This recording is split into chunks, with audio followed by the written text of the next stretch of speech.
Okay, here's my sound preferences. I like a variety of different tunings, but really what gets my juices flowing, starting from the lower octaves, is in the bass. I like my bass punchy, tight, fast with a kick.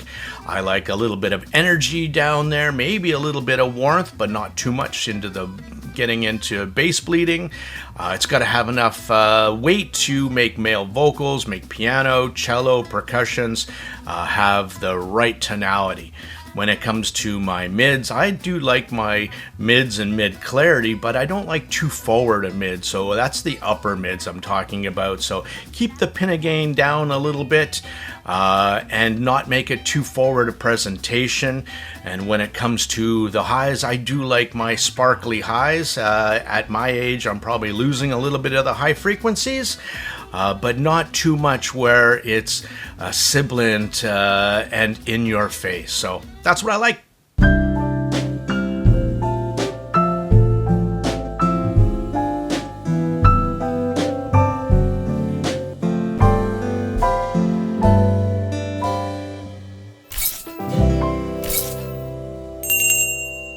All right, here we go.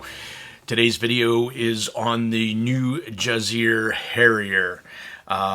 This one retails for $329, but just a new came out release beginning of December 2025. You can find it at Hi-Fi Go for $299. And thank you to Juzear and Hi-Fi Go for providing the unit for the Canuck Audioholics. Much appreciated. Let's talk about this tribrid. In this video, I'm going over objectively, subjectively, objectively subjective, and subjectively objective. So you'll have it all in this one. There is a 10 millimeter composite CNT driver. So it's a composite driver of a carbon coated, probably plastic. I like these kind of drivers. We're going to talk about the sound, of course, also inside. So in this tribrid, there is 4 unbranded balanced armatures. My guess is probably Belsing from the sounds of it. For the mid-range, there is 2 Knowles 31736 balanced armatures for the highs. Quite nice. 2 microplanar drivers for high frequency extension and stage. So that's how this one is laid out. A couple other things to note. There is 4-way electronic crossover division in this, and there's a 4-way dampened sound tubes as well. So that'll come into play. There's 2 colorways. And it comes with a nice little case, which is pocketable. I like the case. I like the accessories. I've got kind of the blue one, which looks really pretty. Better than I was expecting. I think the yellow also looks kind of cool. They've got stainless steel nozzles, which is nice. They have a nice medium-sized shell shape. There is a large vent on the backside, which you can see there. Come on, cable. That wasn't very cool. They come with a nice SPC modular cable, 3.5, 4.4. Again, it's one of the short ones that screw together. Really nice. Again, kind of weird. There's an extended 2-pin connector on a flush 2-pin. I'm not sure when manufacturers are going to get around to stop doing that. You really don't need to. It would be nicer and would look better if you did that. Again, attention to details. You see it on some, you don't see it on others.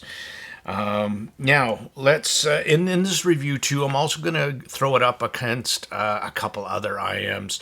I went pretty deep on this. I meant to just do a quick review, but I think this one deserves a bit more. And it deserves a bit more attention about how this whole thing came about. So I'll go into that a bit. First thing I'm going to just talk about is sources. Now, when I do reviews, the first thing that I do in the beginning of my views is I do tell you my sound preferences, what I like, what I'm listening for, what is my subjective biases, right? What do I like? And I think that's important for all reviewers to kind of tell you, unless you kind of have to, you shouldn't have to figure it out yourself, right? I don't think that's cool. And the second one is sources. When I see a review sometimes, like I just saw one the other day, and they were talking about the Solomon, and they said it's really bright and glary, and I'm thinking, what source did you use? And in your review, why didn't you say? Because we could have put two and two together, right? So for me, I typically do mention it, or I have a shot in it. And in this review, I went full gamut, folks. I went Ibasso DC Elite. I went DC Elite out to the PB6 Ibasso amp. I went to the Ibasso D17 on R2R and 1-bit. Love that the most. Burson Conductor GT4, the $4,000 headphone amplifier that I have in for review here. With the upgraded V7V Vivid op amps, and that thing is a beast. Then Ibasso DX340/Ep17, and finally the FIU QX13 and the Shanling UP6. So those were my sources. I went from warm to analytical to incredibly musical, all over the place, to get my sound impressions. And this is important, I think, in this review as well, because I do think the Harrier is not only very source dependent. Maybe that's not the correct word. It can be tuned for your sources. Sources are a big deal. You got a warm source, some gear can pick it up. You got an analytical source, again. If it's a good enough IEM or headphones, yeah, you can pick it up for sure. This one's also impedance sensitive, so that also plays a part in your sources. Higher output impedance sources will make the Harrier bassier and tame down the top end. Like using an impedance adapter of even 10 ohms on this one made a difference. Using my Onyx XM5, 6.6 ohms out of the balanced, also makes a big difference in the sound. So that's something to note. Now let's go back full circle, or I should have started with this, but I didn't, monk style. So Mark Ryan Sal is the creator of Squiglink. Now, in my research with this, I didn't quite pull out who in fact actually tuned this. Was it Mark? Squiglink is just a program that Mark created to compare, and it's a compare tool, right, for a graphing tool that I use as well. So, or was it the tuner from Juzear that actually tuned this, or was it a collaboration thereof, right? I don't know. And in this tuning, and this goes into some of the objective part of it, it's a pretty safe and well thought out frequency response curve. And let's jump more into the tuning of this. Now, the bass driver and the bass part of it, and in this part as well, I'm also going to throw it up against the Juzear 61T. For good reason, because if this was pretty popular IEM, it's great. And if you picked it up, I want to do a comparison so that you would have a good idea of how these two sound together or against each other, right? So now this is a bit different in the 61T tuning wise. So the Harrier is more sub-focused with a more scooped out mid-bass and goes flat. Here's a graph of that just before 200 hertz. And that's the first part of the safe tuning of this set. And it's actually a really smart move to eliminate any kind of bass bleed, you might say, into the lower mids. And that's a phrase that's used in the hobby to denote some of the frequencies maybe around 200, 300 hertz. If there's excess of mid bass in there, you will find that there's just kind of bloated and it's really warm sounding down below. Now, you could look at a graph and think you know what it sounds like, but later on in this video, when I compare it to the Shanling ME600, you really do have to throw that a bit out of the window. So with this tuning, it also gives you a very big sense of clarity in the mids. And on the flip side of that, objectively speaking, it can also make male vocals especially sound thin, or at least missing some weight. On the Harrier, I can clearly say that this IEM in its playback doesn't exhibit any undue warmth and no traces of really an analog kind of sound. It's just clean and uncolored. That's the way it comes across. Giving you some music example here. So Robert Glasper, listening to some jazz, I Don't Even Care. So listening to, and I find you need to listen to other stuff in comparison to this to get a sense of, not just in different sources, but different IEMs as well, that you do know the sound signature of, to help you pull out the sonic characters of what you're reviewing.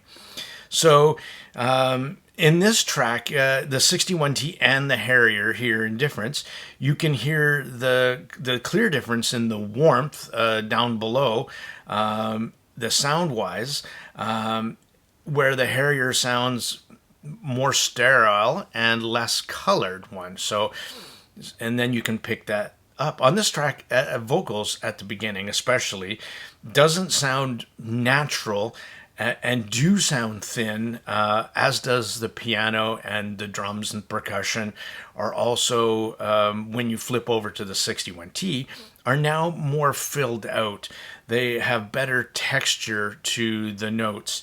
And on the bass side, I do find the Harrier, in comparison, really almost in the bottom end because of just the sub bass focusing and not any lower extra weight, that the bass does sound kind of one-dimensional, I'm gonna say. And there's also a big, there's a lot more separation between the bass, mid-range, and the high end. Some people might hear that as incoherency. I don't think that is the case here. All the drivers are firing nicely together. I just think that that's the tuning that they're going for here. Now, keeping the same track going, here I'm listening to also the cymbal strikes, and they're missing some bite up top in the treble. Not bad, but not as sharp or as incisive as they should be, objectively speaking. Whereas the 61T has better top-end details and resolution in comparison. So where the Harrier did outclass the 61T slightly was the ability to project a slightly better sense of it being recorded in a studio environment, not a live recording. So that was interesting as well, that you could pull that out and that difference between the two. So if you were a big jazz fan, I will tell you that the extra weight down below for piano and bass, like a double bass, the 61T is an easy win for jazz and for vocals, especially male vocals over female vocals. If you're a big fan of percussion and correct timbre for instrumental, again, I think the 61T will be a better choice for you. Switching to some EDM, doing it right from Daft Punk. Harrier has nice bass drops, pulls low, but feels in the bass department again missing some attack. So it doesn't really extend into the mid bass for slam. It's not that kind of tuning. There's a little bit, but not. This is not a really fast slammy bass kind of driver like a beryllium driver would do, right? The vocals come through super clean, very safe top end, and this is now talking about the other side of this. And when I switch to the 61T again, you can hear now in that track there's an electronic, I want to say reverb, but there's an inflection that's implied in the track to make it kind of sound electronic distortion-y. Excellent wording, eh? And it comes through on the 61T, I think, as the artist intended, but it doesn't quite get there with the Harrier. So, and again, I think that a big part of that comes over as the bass is just more filled out as well, and then the top end. So that's the two. But let's switch over to female vocals. Let's go break free from Aria Grande. So on this track, the Harrier really comes into its element. Super clean and articulate. Female vocals are fantastic. Not really much top end, and it was good for playing it at louder volumes with the safer rolled off top end. It's a really, and in this track, the bass is really nice and clean. Nothing's muddying up the mid-range. And I think that's a big part of the Harrier's tuning and why it is tuned the way it is. So I'll mention that again, is the Harrier does have good separation between the bass and the mids, keeping the lower mids very uncolored. But on the flip side, as a comparison to the 61T, for instance, with a fuller mid-range, does sound exactly that, more filled out and more balanced, better balanced, right? And so it was really interesting comparing these two sets against each other. You really get a good sense of the sonic character of each IEM. The Harrier, sub bass really only, super clean mids, and a very relaxed treble that focuses more on the upper mids, but stops short for a safer, lower treble, and that's about it. There's not a lot of air, and I'll talk about stage. The stage on this set is really standout. Something really kind of interesting for not having as much airiness up top. Those microplanars are adding in a really nice element of 3D stage. Really quite nice. The $220 61T at that 1+6, it's not a slouch, and at that price it's pretty darn good. You get a warmer bottom end, more flushed out lower mids, more weighted sound, more musical than clinical, right? Sterile, still keeping the bloat, I don't hear bloat in this, to a minimal amount. And the top end is more detailed and nuanced, has an airier extended top end. So that's how those two kind of came across, and I'm hopefully projecting how the Harrier is sounding as well. Now, subjectively, the beginning of my video, I talk about what I like.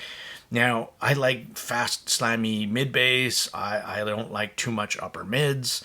And everything is tuned a little bit differently than my perfect cup of tea. So this tea on the Harrier is lukewarm for me, where the 61T checks off a lot more of my boxes, right? So that's the subjective side of this, right?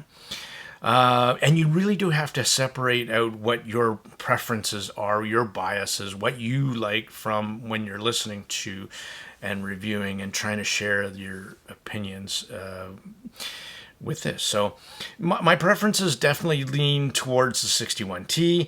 I'm a big mid-bass fan. Again, I really love that. And the top end, again, does it for me on the the 61T, where the Harrier is just too rolled off for me, and I feel like I'm missing something in the upper treble.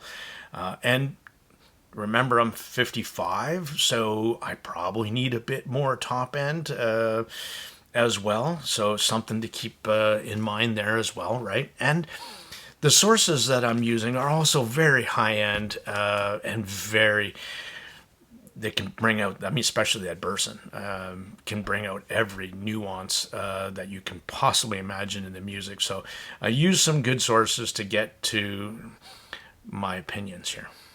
So just to wrap up those kind of two, I think if your preference is you like sub bass and keeping the mids super clean and uncolored, versus on the cooler side than warmer side, the Harrier is definitely one for you.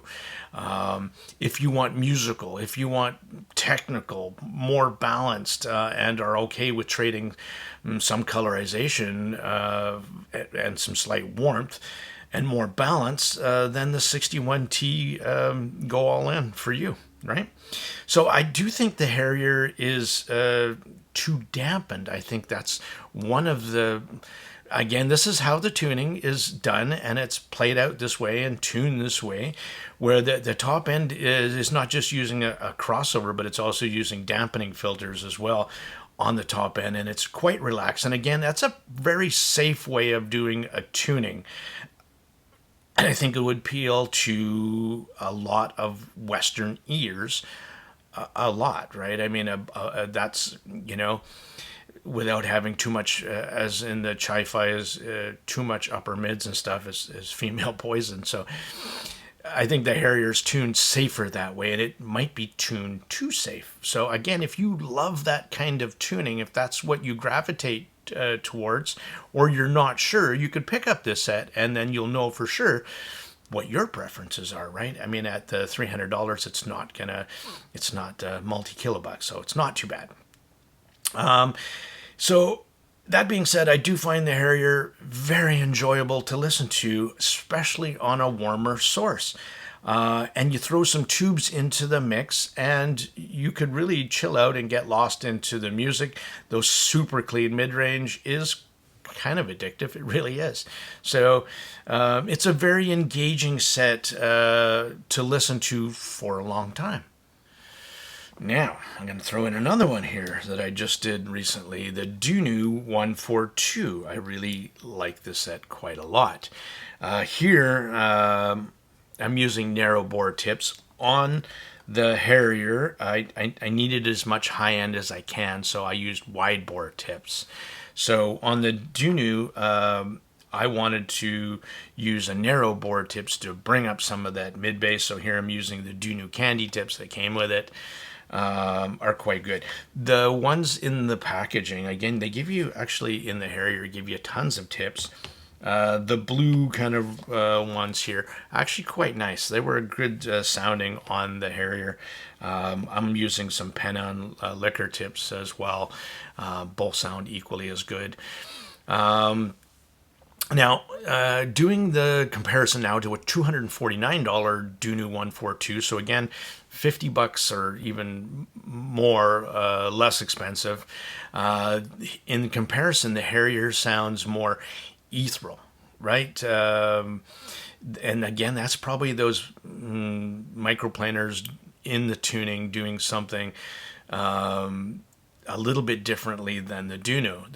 Again, the DUNU is one dynamic driver, 4 balanced armatures, 2 microplanars, versus the 1.6.2, right, in the Harrier. So the 142 sounds so much more natural, though, over the Harrier for when it comes to vocals. And the top end is more filled out. Better resolution of instrumental. Again, not rolled off in the top end. Bass is more filled out, and the lower mids are fuller and not quite as cold. There's just a hint of, I wouldn't even say it's cold or warm. I would say it's actually very more neutral than the Harrier, where I would say the Harrier is almost a cold sterile tuning in the lower mids, where the DUNU 142 would be very more neutral. And again, similar microplanar 3D stage, so they both stage amazing, and it just done with less rolled off in the DUNU 142 in the treble wise. So you do get a more engaging, more exciting listen for the DUNU 142 over the Harrier. And between the DUNU 142, and the Harrier and the 61T, I think the DUNU 142 is the best out of the three compared in this first part of the review, and that's the 142 for me, especially at the 249. Now, I also have something that I've done a review, but I haven't listened to it in a long time, and I thought about it, and I thought, okay, what if you had the same $300? But it's actually a lot less now because it's an older set, and this is the Shanling ME600. So here you get two 6mm biocellulose drivers. And you get 3 balanced armatures. That's the way this set is engaged. And it's done very uniquely in a 3D printed cavity, and then it's inserted into that solid, beautiful shell.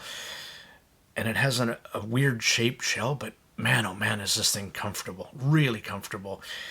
Gorgeous modular cable. And again, right angle. Really is the softest cable out of all these things here. Really wicked pouch that I love as well. Try to find some more of these. I can't. If you know where you can get this kind of pouch from that Shanling uses in the ME600, please let me know in the comments or send me an email at tonedeafmonk.audioreviews@gmail.com. Appreciate it if you would. Now, and I thought about, what if you wanted something a little bit warmer down below, if that's what you gravitate, something smoother with great treble and not as rolled off as much again. Here's another rec. And this is because it's lesser known. Shanling doesn't give out free samples. You have to, as a reviewer, you might get a discount or a small one. But that's why you don't see this thing shilled to Great Moon. It is a phenomenal IEM. Everybody that I've wrecked it to if they picked it up, they've given me very positive feedback. So you get the full package. You get the beautiful case, you get the modular cable, nice tips, blah, blah, blah, blah, right? Those two 6mm biodynamic drivers, though, are something else. Super organic, really pull deep, fast, punchy, have amazing texture, right? I'm a bass fan. Here in that graph, you can see that it looks like it would have bass bleed, but it doesn't have any. It's really clean, and that's probably because of the speed of those two 6mm biodynamics that are sitting side by side. Fantastic. And the mids are very organic sounding, very nuanced, very details, fleshed out really, really nicely. Amazing stage. Not as 3D holographic, but definitely have great instrument separation and details. So I'm bringing it to your attention now again because some people forget about the older ones, and all they're focused in on is what's the newest, greatest in the hype machine. And I don't sometimes think you need to go there. So to sum up this review, the Harrier, if you're looking for that kind of tuning, a safe top end, and sub-bass focused and extremely clean, uncolored mid-range, without any warmth, if that's what you gravitate towards, the Harrier is an awesome pick for you. It's gorgeous. It looks fantastic. Has a nice cable case, shell, all that happy jazz. So I thank you for watching this video and allowing me to share my impressions with you. So please like and subscribe. I greatly appreciate it. Thank you so much.